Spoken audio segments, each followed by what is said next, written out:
But what's happening now, people are discovering the vast realms of craft beer, and they're like, oh, well, I'm a bit tired of the standard lager styles. Like, well, this one's a bit more bitter, this one's got more aroma to it, this one smells better than that one. And then they start to discover your other styles within your range. And that was Liam from Saggy Stone Brewing Company on this week's episode of Brew Roots.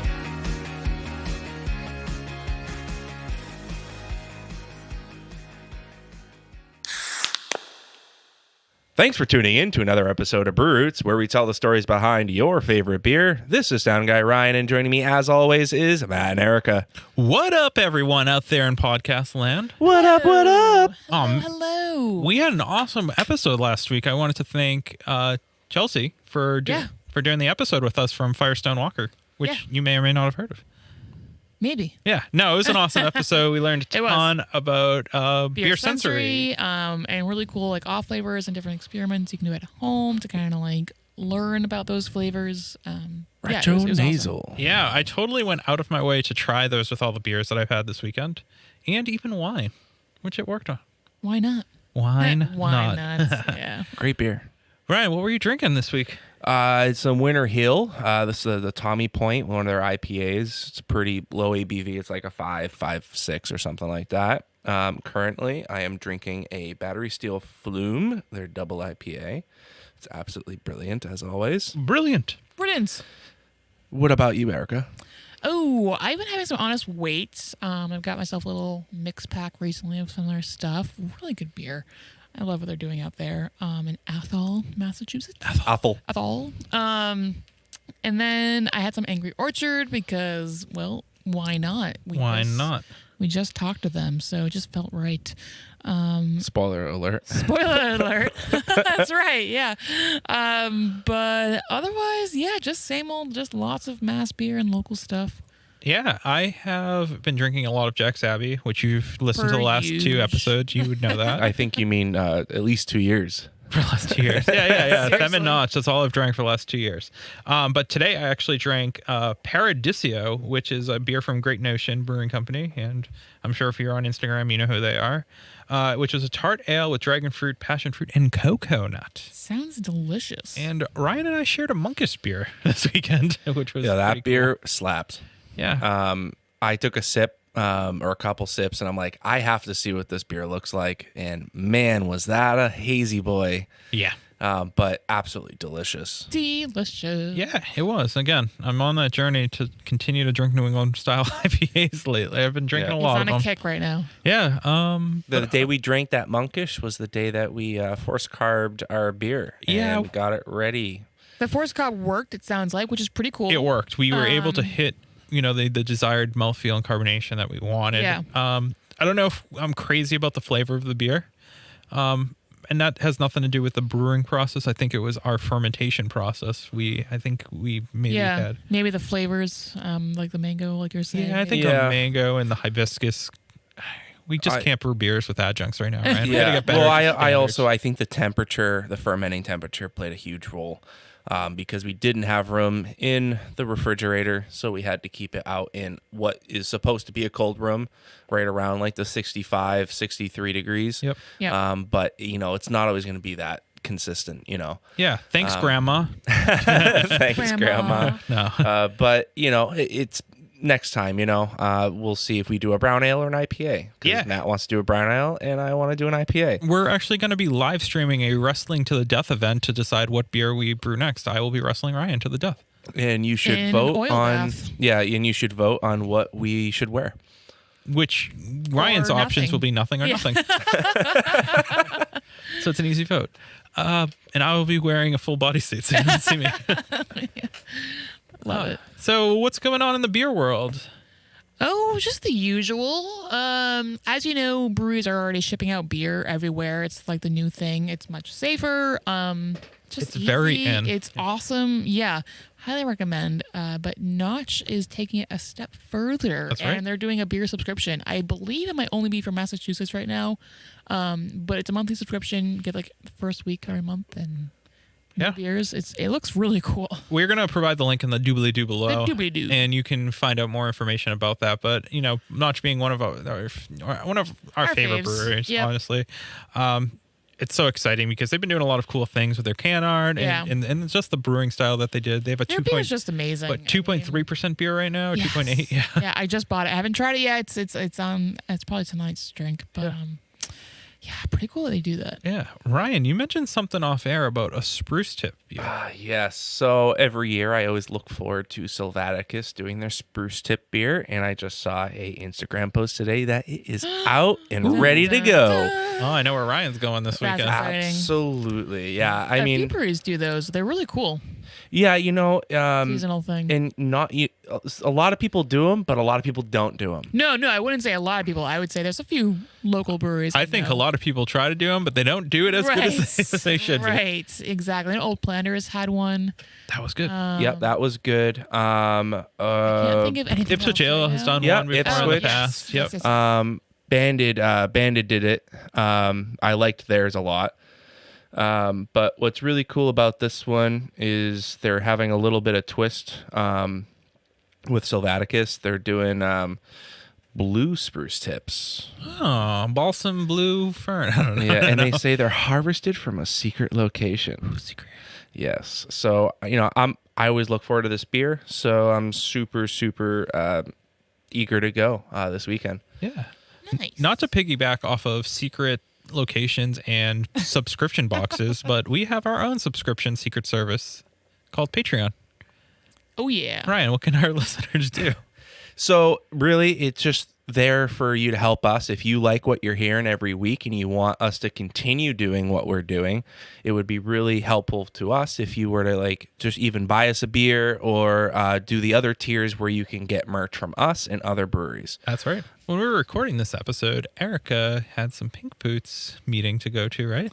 Yeah, it was after, but it was really great. Just cool to see everyone again virtually. In a new A e-board. little catch up, and we have 4 new presidents or whatever, leaders Yeah. for our group, which is pretty cool. And that was good.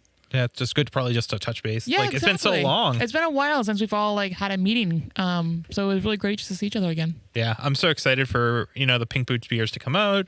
As you know, Yeah. a ton of breweries participate that, and usually $1 from every sale goes to the Pink Boots Society, Yeah. which is so awesome. And, I don't think I've had a bad Pink Boots beer be brewed, No. and tasted. Yeah, I don't think so. Yeah, and I'm excited. Ryan, we have to do a beer with a Pink Boots blend.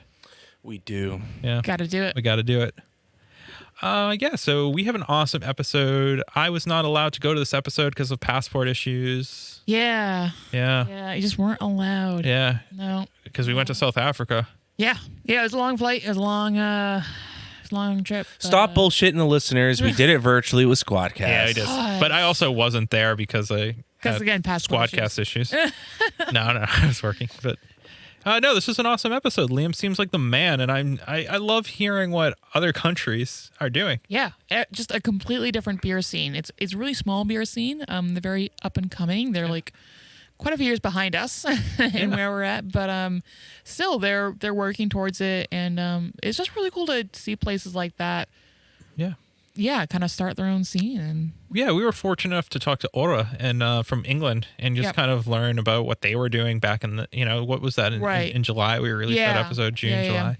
And just hearing that they were super excited to brew a New England style IPA, something we go to a liquor And store have or a all the brewery time. and see 15 of them sometimes, and I think Liam was actually just brewing his first New England style IPA when we recorded this episode. that's, So yeah, pretty huge. sometimes when you're 4 or 5 years behind, it's not always a bad thing. It's not always a bad thing. But yeah, I'm excited for this episode We because hope you are too. it's going to be a really good one. The best one.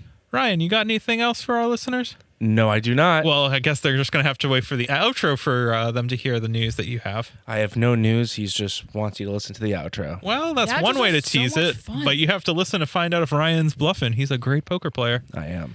Yeah. Well, until next week. Cheers. welcome. We are virtually in South Africa right now. Virtually. Yeah, we did not. One day we might get there for real, but maybe one day. Not yet. No. So, but we are here with Liam of Saggy Stone Brewing Company.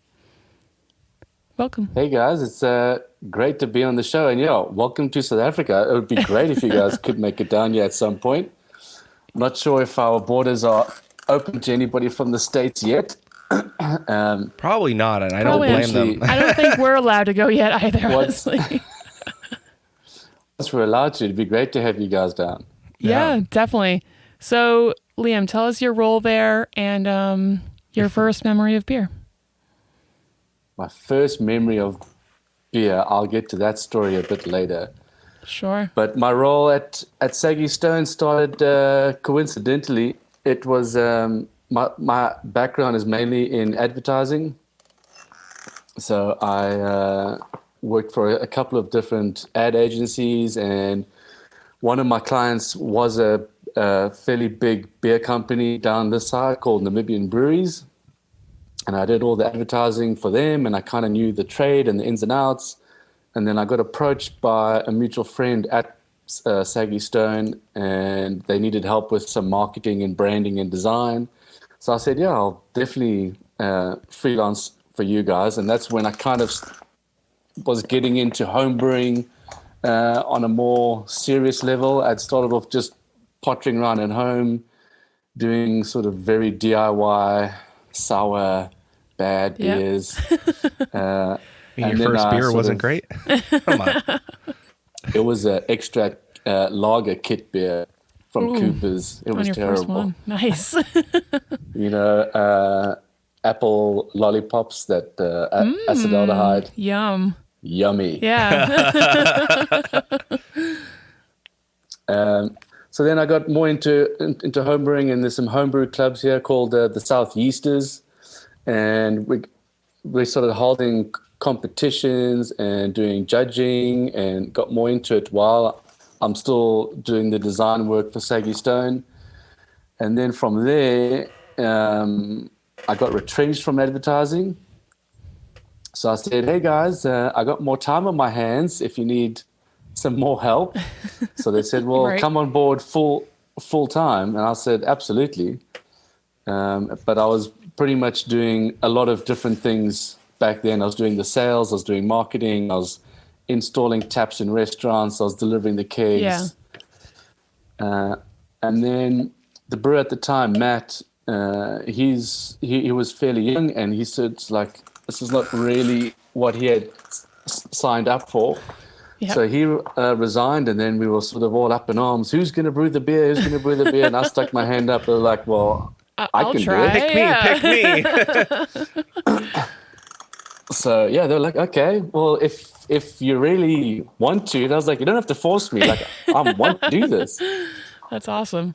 Yeah. So then I was like, yeah, okay. But it was a bit tricky. So where the brewery is, it's way out in the country from Cape Town's the closest biggest city, which is about an hour and a half drives away. So I was commuting back and forth to the farm and then back again to the city where I was living at the time. Oh, wow. But that didn't work for very long. Yeah. Then I've moved out to the country, but I've been brewing there for about two and a half years. Nice. And congrats. So I'm head brewer there at the moment, and I've got a team of 6. And yeah, we pretty much run everything from the farm. And then once it's all done, we send it. We've got a depot in Cape Town, and then everything is distributed from there. Yeah, so you kind of like sparked a couple questions, right, for me there in that lovely story how you got involved. So like the first, thing that came to mind is that a lot of people don't quite understand what goes involved, like what's involved in brewing, right, for a commercial brewery. Like a lot of people like think it's this glorious thing, and it's a lot of work. It's very hard work. It's very hard work. It's not just sniffing hops. Like there's a lot of cleaning, there's a lot of organization, and some people just don't fit, right? So I guess like a question I would have for you is, what new things did you have to learn, from your home brewing kits to starting in a commercial brewery? Yeah. Well, firstly, that whole romanticism of being a brewer, I blame advertising for that. You know, the falling hops into the kettle. So you and can then the blame long yourself for that vines. then, That's basically. brilliant. Yeah. Nice So I one, was like, Erica. that's not what it's about. Yeah, It's yeah. about getting up at 6:30 in the morning and milling grain, getting covered in powder, and then sweating and getting sprayed by caustic soda or Oh, whatever. yes. Yes. But what it took was, I was quite lucky, I suppose, that I had all the knowledge from home brewing. So I really did all my homework there, learned about ingredients, different types of malts, hops, how to use them, what potential they really have. So I knew my ingredients fairly well. But then, I mean, I had a 50-liter 3-keg system, which I kind of knew how it was gravity fed, and that Yeah. makes logical sense to the man on the street. Then I got put into a professional brewery where we've got a 12 hectoliter system. And they're like, right, well, just do what you're doing there just on that. I was like, I don't even know where to turn Yeah, it on. definitely. That works.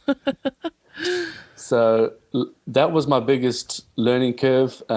So Matt had given me a crash course. And then my assistant brewer, Jan, he's the actual one who knows how to run that system out the back of his hand. He's been there from the day one, since Okay. they installed it. If something breaks, he knows how to fix it. If I need to make a change, depending on what beer we're doing, Jan's the guy who knows what to do. So he also taught me how to run the machine. But that was definitely a learning curve with no engineering, mechanical background Yeah. or anything. Right. So how long were you home brewing? Probably 8 years, I think. 8 years? Wow. Yeah. You can definitely Yeah. gain quite a bit of knowledge in 8 For years. sure. Yeah, absolutely. What originally got you into homebrewing? Was it just not many beers on the shelf? You wanted to kind of try brewing something different? So back then, I mean, the whole market here has been driven by one giant macro brewery, SAB, and a couple of other smaller ones, but all we were getting is lagers. So we had Okay. maybe 8 different beers on the shelf, lager, Yeah. lager. So I think it was in 2000, a few of the first craft breweries started to pop up. But again, one of their first beers to make was a lager. Of course. And then introduced the pale ale, and then things started to pick up a little bit more. But this was before I got into home brewing. This was, we were at friends having a braai, which is what you call a barbecue. Oh, okay. Cool. And one of my mates said, well, his brother brewed this pineapple beer when he was at school. And I was like, what, really? Like, you can, okay. So I was like, well, instead of buying our beer, why don't we just go and make our own beer? Right. So I looked it up on the internet. We had no homebrew shops here. Oh, wow. So I kind of like scratched around for what I could get. And there was a couple of people online who were doing it. So I got into contact with them, and then Yeah. put all the pieces together and started brewing. And then from there, it just led to the one thing. I mean, I think I made 2 extract batches, and then I realized that's just not how beer is made, actually. Yeah. Yeah. I don't know why we do that. And then got into all grain, and that's where it really got exciting. The possibilities and the potential of what you can do that's, I think, what excites me the most, and it still does. That's awesome. Would you say then the homebrew club really helped a lot getting those supplies and that knowledge? Definitely. So there was a very tight-knit group here in Cape Town who were driving the whole homebrew movement, and they were the first founders of the club. Found a whole bunch of people who were really interested in beer and craft beer specifically, and then started pushing these tastings at different bars. And then people were like, what's craft beer? And That's what's awesome. a pale ale? And all these things. And then eventually the first homebrew shop popped up with very basic stuff. And then people just started getting into it. We've got 2 very well-known homebrew shops here in Cape Town. And yeah, especially during lockdown. I think they're still fulfilling their orders. I can It's imagine. definitely picked up. I know our shop's been crazy busy here, thanks to COVID.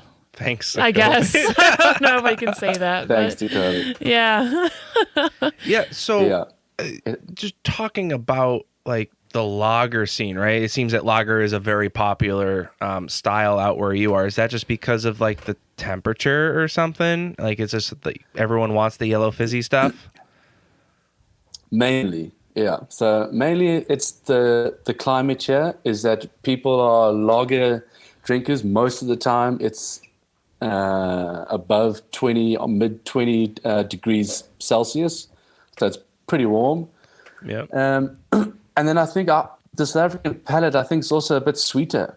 Yeah. So they're not really big on anything bitter. So our lager at Saggy Stone's a pretty straightforward lager recipe, but ours is hoppier than the usual craft beer, and the bitterness is fairly high. Yeah. And a lot of people, when they first drink, is like, "Oh, that's so bitter. I don't want that." Yeah. But what's happening now, and this is what I mean now, this is like comparing 5-6 years ago, is that people are discovering the vast realms of craft beer, and they're like, "Oh, well, I'm a bit tired of the standard lager styles. Like, yeah. well, this one's a bit more bitter. This one's got more aroma to it. This one smells better than that one." And then they start to discover your other styles within your range. But it is mainly, and then price. I mean, because SAB is so big, the price compared to craft beer is ridiculous. So Yeah. it is just lager. If you want to make it in the craft beer industry in South Africa, you better have a lager. Yeah. And I see that you're doing a lot of like brute style lagers or IPAs. Is Yeah. that kind of like the flavor change that you're trying to give your customers? Like this is a little different than what you're used to, and it's like easier to step into than like a hazy New England juice bomb, right? Yeah, no, they would freak out and run in the opposite direction if they thought that. I'm actually hoping to brew Saggy Stone's first hazy IPA tomorrow, so I'm quite excited Exciting. about that.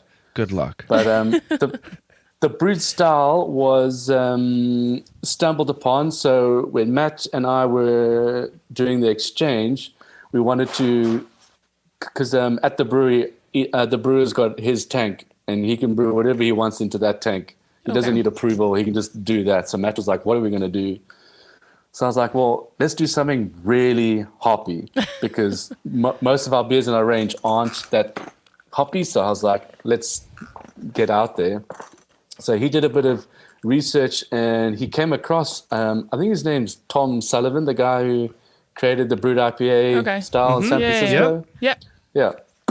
So he followed him and stalked him on Instagram and said, "Hey, Tom, we're down in South Africa, and we really want to brew a brewed IPA. How do we do it?" And he told us how to do it, which is really cool.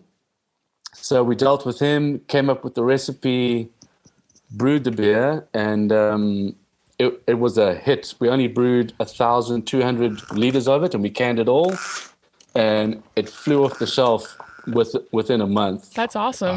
Yeah. Nice. So then we thought, okay, this is something we can brew a lot more and bring it into our core range, which it is now. So we have a core range of 4 different beers, and then we've got a brute range. Yeah. I noticed that. Yeah. Cool.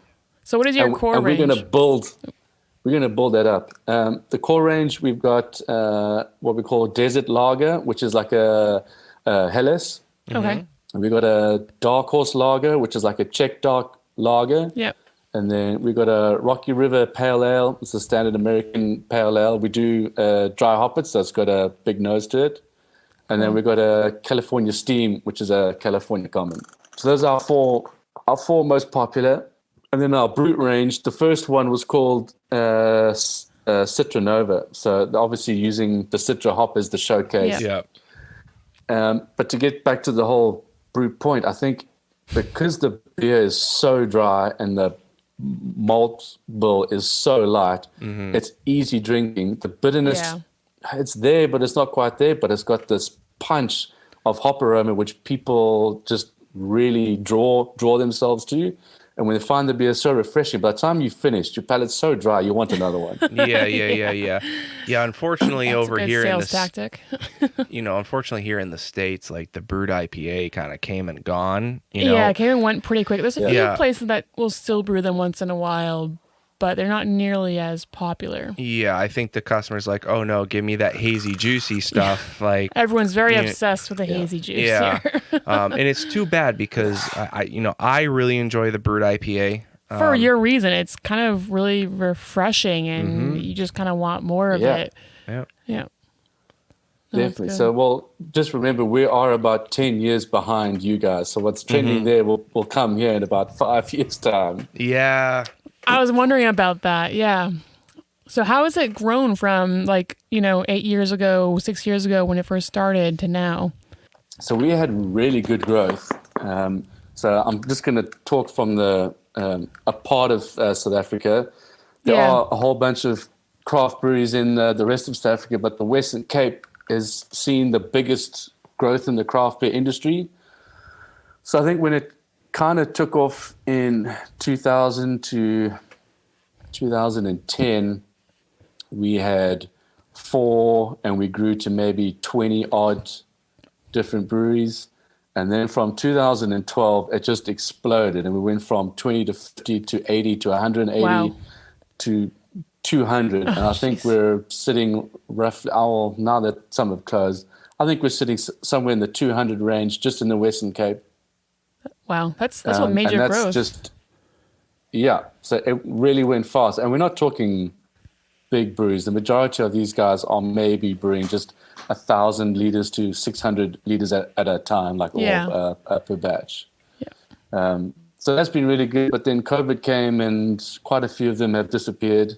Some are hanging on. And I think just before COVID came, the craft beer industry was in a really good space. We had some great beer festivals that people were loving to come to, and people were brewing really cool, unique things. And I had a good feeling it was going somewhere, and now it's just plateaued. Yeah. We haven't seen new releases from breweries in a while, and I think people are just trying to recover. Yeah. Yeah. Yeah. Yeah, we were seeing the same thing here. But before we get too more into COVID, I just want to take a quick break and hear a word from our sponsors.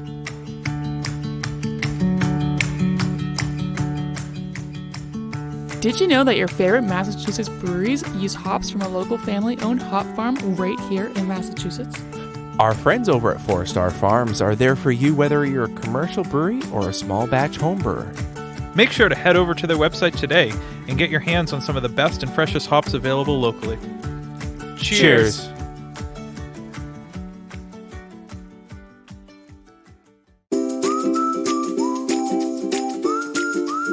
At our local homebrew shop, Beer and Wine Hobby, you can get everything you need to make beer, wine, cider, cheese, and more. Not sure where to start? They have knowledgeable staff there to help. Beer and Wine Hobby is family-owned and located in Danvers, Massachusetts. Visit their website, beer-wine.com, and use our promo code BREWROOTS for 10% off your online order today.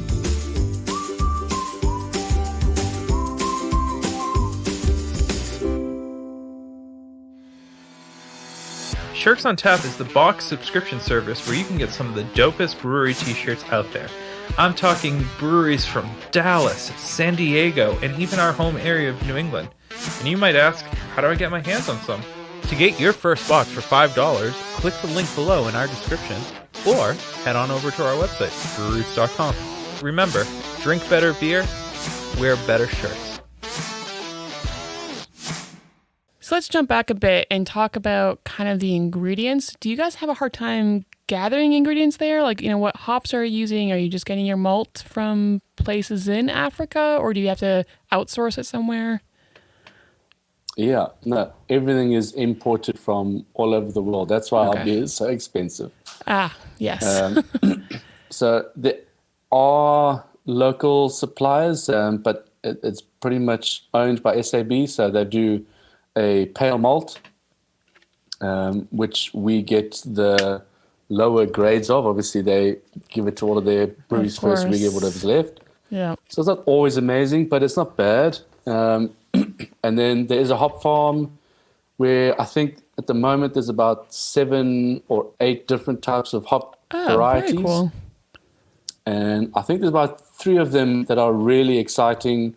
And they're also being shipped to the States. I know there's a few breweries using one that's called Southern Passion. Okay. Yeah. Yeah, I've heard that one.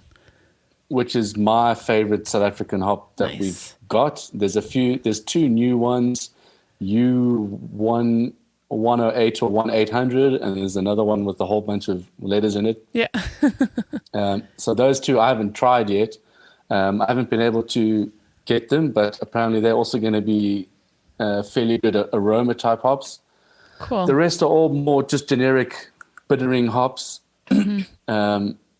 But then all the greeners that we use, our malt comes from Castle Maltings in Belgium. Yeah. And our hops come from all over the place. So we've got Czech Stars hops, we've got Sabro and Citra and Cascade and Amarillo and Mosaic from the States. Yeah. Got East Kent Goldings from England. And we've just managed to get hold of Nelson Sauvin and Mateka from New Zealand, which is cost a fortune. I bet. Just because the variety? A boat ride and a bicycle to get it here. Okay, yeah. Because it was picked. It's actually quite exciting. So it's Hop Revolution in New Zealand. It was picked this year in February, flown to Millhouse 95 in the States to turn into T90 pellets. Oh, jeez. Then flown to London, then flown down to Johannesburg. We sent a truck to Johannesburg, trucked it down to our farm to the depot, got in my 4x4, drove to the depot, picked it up, took it to the brewery, and I put it into the tank in September. Wow. Perfect. That is quite a trip. Yeah. Wow. And it was a brute lager with Nelson Sauvin. Nice. So quite exciting. Definitely. So how much does a pint of beer cost there? I would say anywhere between 40 Rand and 50 Rand. Okay. For your We'll have to do the conversion later. I think you times it by 17 at the moment. How much Rand did you say it was? Between 40 and 50. So I think the Rand exchange is like 17. It's only $3 US for dollars. A pint? Oh, okay. 50 Rand is $3. Okay. Yeah, that's actually really not that. Well, I mean, I know there's like a difference there between us, but interesting. No, for us, if you're going out to a bar and drinking craft beer, especially if you're drinking like the bigger beers, your IPAs and things like that, you'll be paying over 50 and above for a pint. Yeah. Have you guys ever made like a stout or any kind of porters there, or do you not even bother? Yeah. They're just not popular. No, we definitely do it. So we're starting to build up a seasonal range. So we've got an Irish Big Red. Yep. We've got a Silverback Stout, which is kind of like an oatmeal stout. And then Oktoberfest, which we were speaking about earlier. So we've got an Oktoberfest beer, which has actually just come out. And then we do a brewer's small batch range that gets released in silver cans. Nice. We do 4 of them a year. I choose I choose a bit of a theme for the year. So last year was Belgium, and this year, it got screwed up, so we didn't do it. Right. And then we would do. We've done Weizenbock. I've done a Belgian double. Done very cool. Dry hop Pilsner. We did another stout. Yeah. So we have done a variety of ranges, and it's something that we're trying to push and carry on a little bit more. So next year's theme is red. Okay. So like red ales. Red lager, a red saison, a red barley wine, and probably some monster red IPA. Yeah, nice. Well, that'd so be that's cool. for next year. I'm quite excited. Yeah, you'll blow and then we're everyone's just minds. expanding the brute range. Yeah. So we've just done a black brute, and then I'm just gonna focus on getting unique hops from anywhere in the world, and then we'll showcase that within our Brute IPA range. So the next one to come out is Mateka, and then the next hop that I find, that'll be the next one, and Yeah. hopefully grow that range and see where it goes. That's cool. It's kind of like a lot of people do smash beers, like the single hop kind of beer. Yeah. It's kind of what you're doing, but brute style. Pretty similar. So Yeah. the grain bill is, I mean, there's a small change in the recipe. It's just the hops that change it up. Yeah.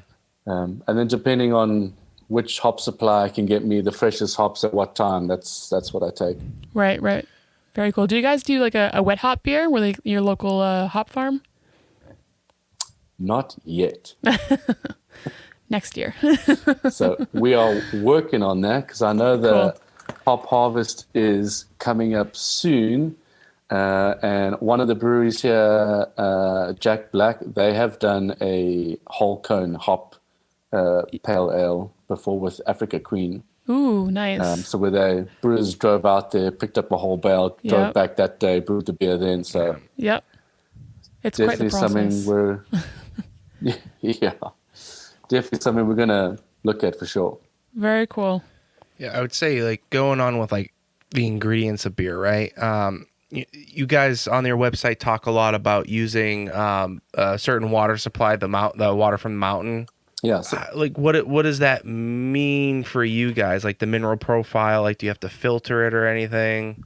so it does get a very basic filter, but our water is very soft. Okay. So we don't treat the water too much for most of our beers, depending on the style, but it gets sort of a sediment filter because obviously it's coming from a mountain spring. Yeah. But it comes in beautifully. It goes through a very basic filter into the brewery, and that's it. Nice. It's pretty basic. Yeah. Plus, we don't get to pay for it. Right. Well, that's pretty cool. What do you consider is the most important ingredient in beer? The most important ingredient, yeast. Yeah. Yeast. Yeah. So let's talk about the yeast. What kind of yeasts are you seeing over there right now? From the start, we've only been able to get our hands on fermentous yeast and Yep. Lallemand yeast, which is all the dried yeast. But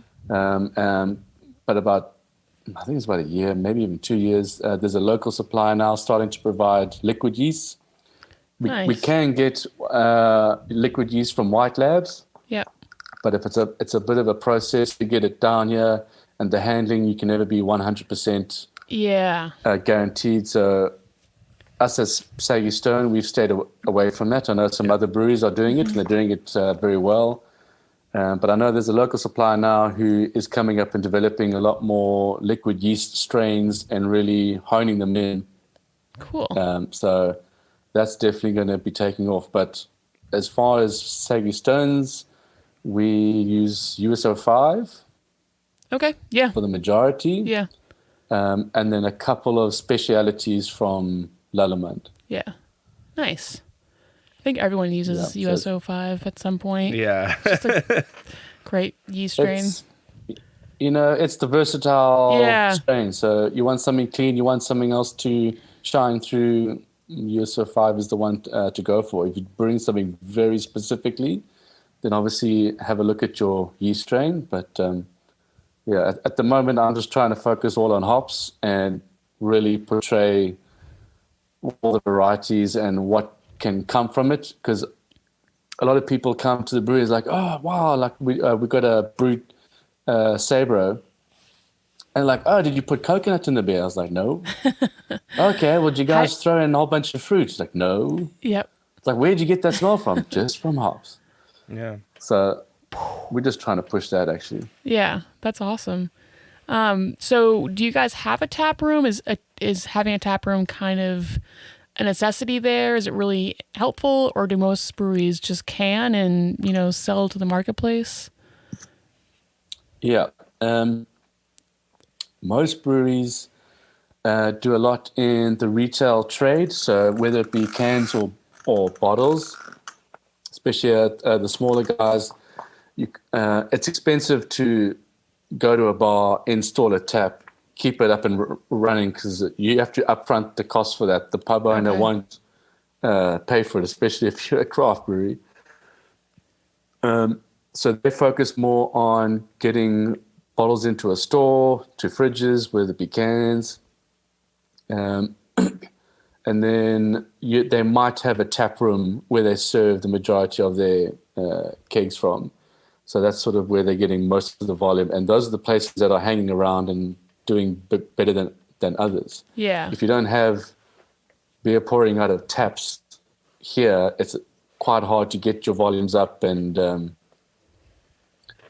keep your sales increasing. We've got a taproom restaurant on the farm, but again, it's in the middle of nowhere.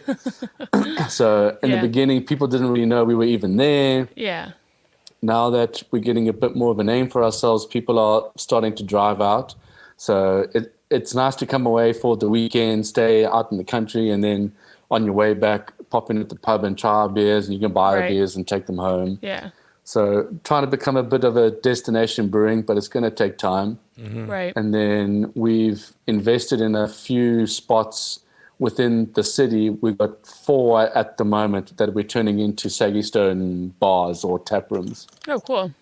And that's helping a lot. Yeah. Compared to all the other venues that we have taps in, our own venues is where we're pushing a lot of the volume. So I'd definitely say if you had to go that way, you would definitely attach a tap room of some sort or a venue that you focus on and to get them to push your beers through. It's very different from over here, I would say. Yeah, we don't see a lot of like, oh yeah, you go to this bar, like it's going to be exclusively this beer company. Right? Yeah, it's definitely not a thing here. I think Sam Adams might have that or had that at one point, Maybe. But besides that, like you go to a bar, like they're going to have a little of everything. Yeah. Yep. And you're lucky to get over 40 different taps, right? Like a lot of bars will only have 10, 20 taps, right? And when you're talking... And is that the bars taps? Or do the breweries put in those taps? I think it's the bars. The bars. Yeah. And the brewery definitely has to go and, sell the beer and, give a sale pitch for it. Mm-hmm. But I think the bar takes care of it. Yeah, exactly. The bar would take care of it. Like they already have the taps installed and then they're just rotating, brands and kegs. That's all they're doing. They're seeing what sells. And you might get that guy who comes in who does a really good sales pitch that will kick someone else off. That's just kind of the world that we live in over here. Yeah.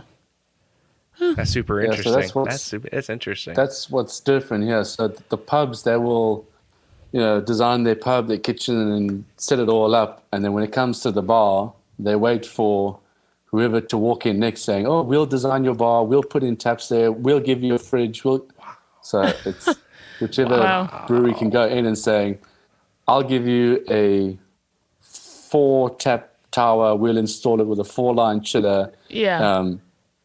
Free of charge, but then you only serve our beer off that tap. Right. Okay, yeah, great. No, let's put it in. And then the next brewer comes in and says, "Well, I'll give you a 4-line T-bar and a chiller and a double-door fridge." Okay, no, well, you're in, and it's a competition that we're up against. That's deep competition. Like That's I can see why their larger SOB beer breweries are like the ones that are the ones that are like making it. Yeah. That's crazy. Well, that's it. They are, you walk into a bar, our sales reps, if they see SAB taps on the bar, it's like, okay, I'll go next door. Yeah. You're not going to get in there. Right. You're just not going to get in there. Yeah. Stiff competition. Yeah. Do you have a favorite beer to brew, perchance? A favorite beer to brew? I like brewing high alcohol beers. Okay. Any reason why? I just like the complexity of it. So I appreciate the simpler beers and the malt bills and everything else, but I appreciate putting together a more complex recipe of mixing different types of specialty malt to get layers of different flavors within the beer and then with the hops. But having it high gravity beer, you got another component to play with. So with it high gravity comes different fermentation characters, and then balancing that with your hops and your bitterness and your malt profile I think it's quite good. And then when you really hit the nail, then it turns out fantastic. Nice. Or the other way, and it's really shit. Right, exactly. So let's backtrack a bit. I don't think you ever told us your first memory of beer. Right. Oh no. My first memory of beer, actually having a first sip, I don't know, 6 or 7. Yep. And my dad drank this macro beer called Olson's, and it came in like the really old tins that was still tin, not an aluminium can. Oh, wow. And Yum. had a sip of that, and I was like, that is the most bitter thing I've ever tasted. It's horrible. I can imagine. Yuck. So that was my first taste there. My first memory of craft beer. There was a beer company down here called Brewers and Union, and they were brewing beer in Bavaria and bringing it in to Cape Town. And they kind of had opened up. They had a lager, a Weiss, a dark lager. I can't remember what the other one was, but I tried that and I was like, wow, this is very different compared to anything else I've tasted before. And that's when things were starting to take off here. There were like another 3 or 4 breweries that then you started seeing popping up at different bars and bottle stores. And then I was deep into it Sold. after that. That's awesome. Do you guys get any American craft beers there at all? Like, do you get Sam Adams or Night Shift maybe? Budweiser. Well, you get, well, it's not craft beer. We get Budweiser now Yeah. since they bought SAB. So Okay. the South Africa's #1 beer, Castle and Castle Light, is now being shoved to the side, and Budweiser is starting to fill up the shops, which is quite an interesting thing to see how people are treating it. Yeah. That's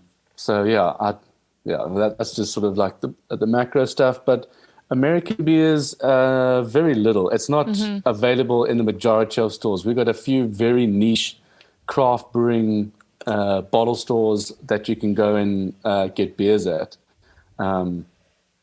I only know of, I think, 4 in Cape Town that will have the more exotic beers imported from everywhere else. Yeah. The only American ones I've seen is Sierra Nevada Oh, okay. and Lagunitas. Okay. Yeah. Purely just because of the Heineken buyout. There's a brewery here that's involved with them, so they brought them in. Other American beers have been there. That's the only 2 I can think of. All right. Yeah. Cool. Yeah, so definitely a little Not a lot. different than England, right? So like Yeah, harder to get things down Yeah. there, sounds like. Yeah. yeah. Do you get craft beer Yeah. more from other countries, like Australia maybe, or something? Not from Australia. We get a lot from the UK. Oh, okay. Yep. Yeah. So Makes sense. there's definitely a lot more trade happening from the UK, and then from Germany and Belgium as well. There's a Okay. fair variety, but I'd say the majority comes from the UK, and then it's just our local stuff. But again, Right. it's only up to those niche places. If they get a contact from Australia and bring in 3 different breweries, and that'll be it for a couple of months, and then there'll be nothing. Yeah. Yeah.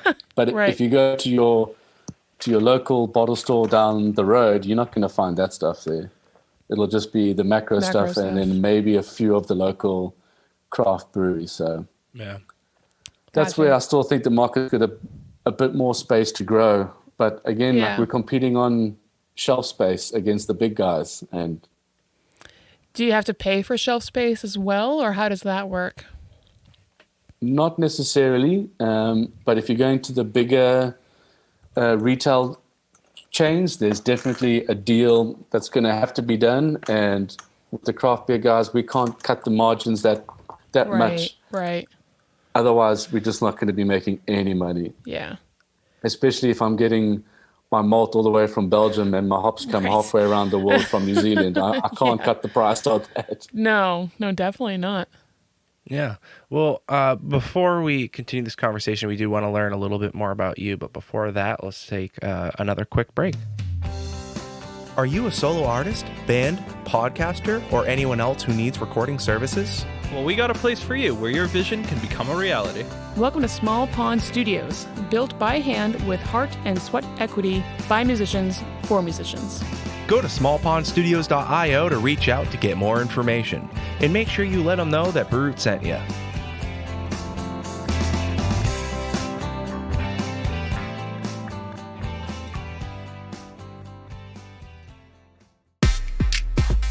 Hey, Sound Guy Ryan here. Didn't know if you heard, but we're a part of the Hopped Up Network.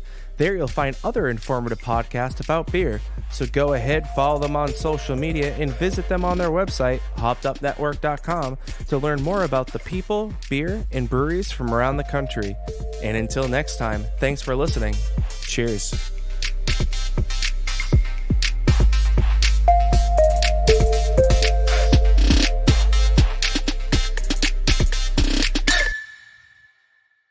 I want to know, what are you drinking at home? Like, what's in your fridge? A lot of brewed IPA with Sabro. Yes.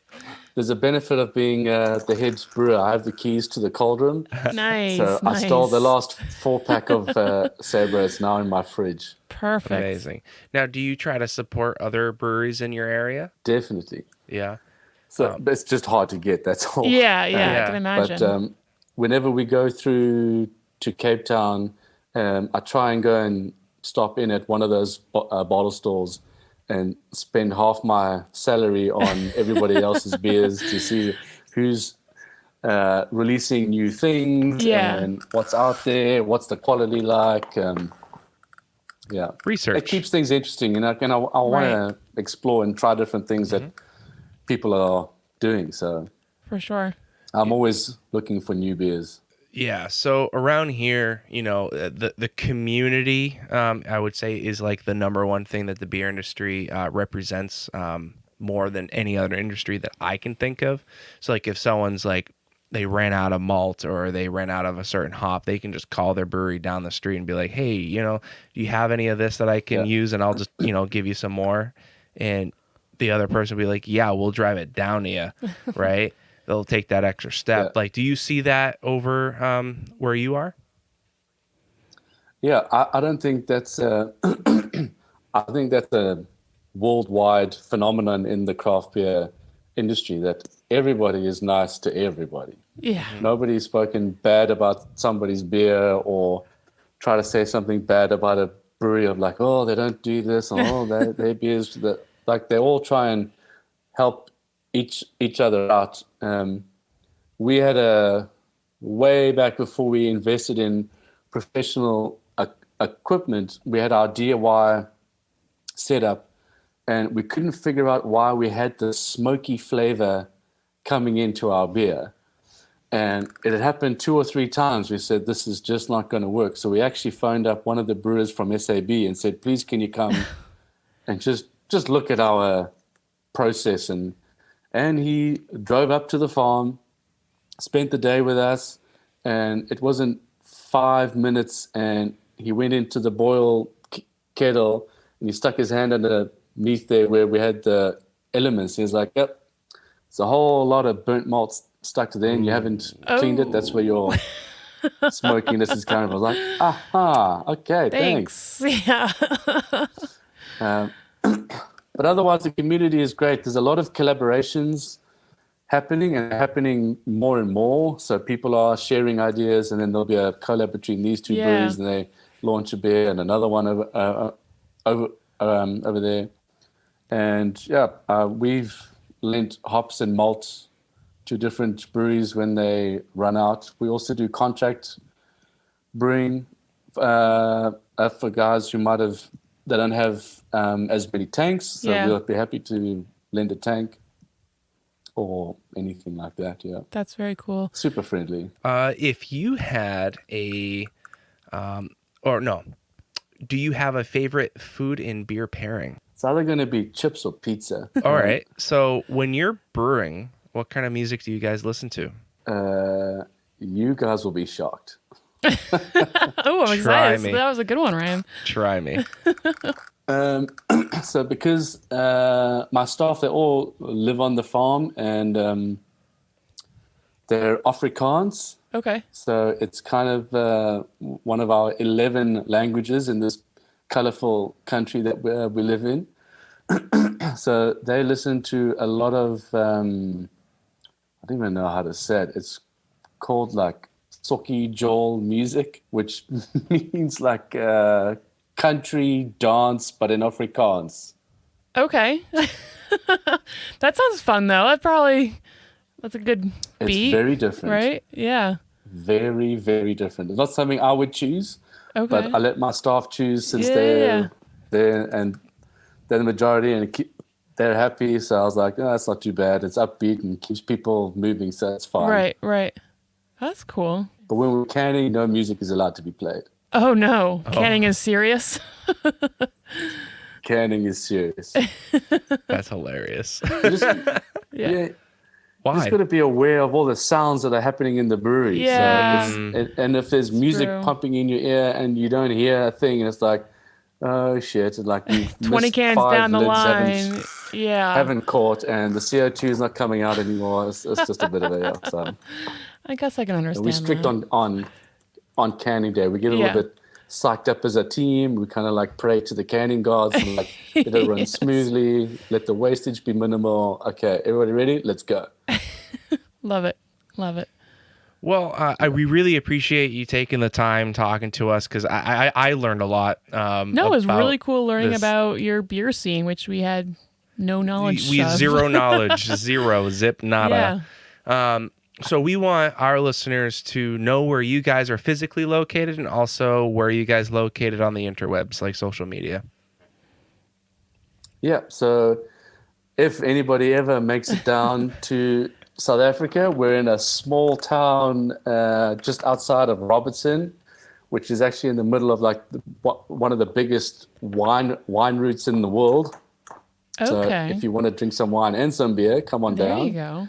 But website, you can go to saggystone.co.za, and then you can follow us on Instagram at Saggy Stone. And yeah, you'll be able to see what's coming out next. We've got 2 more exciting things before the end of the year. Amazing. So, but you also have a few places on the Cape, right? In Cape Town? Yeah. Okay, cool. Yeah. So if someone were to go to the city, they could find you there. Can they find your beer outside of South Africa at all or no? No. Okay. I love it. Not yet. Not yet. There you go. One day. Yeah. So the country's broken into provinces. We're only selling in our own province in the meantime. So we're not available anywhere else. Is that because of tank space or laws or both? Transport and distribution. Yeah. Okay. Expensive. Yeah. Expensive and also trustworthy. So most of our beer gets sold in kegs. So Gotcha. I need a third party to go out there, do the whole tap deal and the keg deal and make sure it's run and cleaned and looked after. And at the moment, it doesn't work. So we just stick to our local community for now. Yeah. We always like to end our episodes with, what are you most proud of? What am I most proud of? Probably my 2 little kids. Yay. We love that answer. Yeah, it's always a good answer. Awesome. I've got a little boy. He is 5. His name's Hugo. And I've got a little girl. She's a year and a half, and her name is Leah. Lovely. And, love them, but they give me gray hair. Well, of course. That's what they're there for. Of course. Yeah. Well, good. Liam, this has been great. Thank you so much for telling us about your growing beer scene. Really exciting for you guys. And hopefully we get to meet you in real person once this thing called COVID is over. Yeah. We definitely will. We'll share that collab 150th episode pint. Yeah, Amazing. no, definitely. It might be during episode 200, 250 at this point. That's but okay. it'll happen. It'll happen for sure. Well, there's a story there. There's a story. Yeah. Yes. Well, thank you, Liam, and we'll catch you next time. Cheers. Cheers. Ciao. Hey everyone, thank you for listening to the outro where we're going to reveal the news that Ryan has this week. I like beer a lot. Yeah, that was news. It was awesome. So if you didn't know that Ryan likes beer a lot, you should follow us on Instagram because we post a ton of pictures of Ryan liking beer, Erica liking beer, and even myself liking beer. It's true. Where can you follow us? At Brew Roots. Oh, On Instagram, Facebook, and Twitter. and we are also on TikTok And YouTube. and Patreon. Whoa, that's a lot of places. Oh, yeah. And we're going to make a return to Live Journal. Whatever that is. Oh, you don't remember the early 2000s where you'd write your life away and say, I love this person. No. Well, you're going to find our live journal, livejournal.com/brewers. Well, Sweet. we have an awesome episode for you next week. We are interviewing Triton Brewing Company in Indianapolis, Indiana, which is awesome because I love that episode. There are opinions dropped in this episode. Oh, yeah. For sure. And it's a good one. So tune in next week and make sure to follow us on all social medias. And thank you for tuning in. We really do appreciate it. Cheers.